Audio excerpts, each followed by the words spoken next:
India is growing. Cities are expanding. But for young Indians, owning a home is becoming an impossible dream. Property prices are skyrocketing, incomes aren't keeping pace, and even rental homes are out of reach. This crisis is affecting an entire generation.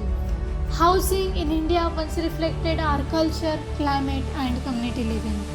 But today, our urban spaces are dominated by concrete towers, expensive gated communities, and unfinished projects that remain unsold. Look around any metropolitan city, Delhi, Mumbai, Bengaluru, and you will see countless unfinished projects. Developers stop midway due to lack of funds or buyers. Housing inventories pile up, yet millions remain homeless. How did we get here? A mix of flawed policies, unchecked speculations, and over-reliance on luxury developments rather than affordable housing. The system favors investor over actual home buyers, leaving the market unaffordable for the common Indian. Government policies, while aiming to boost real estate, have inadvertently fueled price hikes. Meanwhile, wages stagnate and home ownership drifts further out of reach. Real estate prices have skyrocketed in the last 2 decades, fueled by speculations, high land cost, and investor driven demand. But salaries haven't kept up. A house in Mumbai that cost rupees 10 lakh in the early 2000s can now go up to minimum of rupees 1.5 crores, while average incomes haven't seen such growth. For an average middle class family, the only option is taking massive loans, trapping them in debt for decades. For young professionals, home ownership is a distant dream. The housing crisis is shaping the future of an entire generation. Many postpone major life decisions or move abroad for better opportunities.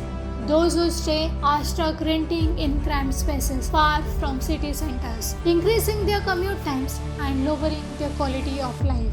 Ironically, while millions struggle for housing, countless homes remain vacant.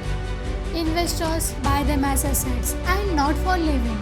High rental rates mean good homes remain unoccupied, forcing people into slums and overpriced rentals. Meanwhile, India is at a crucial moment for sustainable and culturally responsive architecture.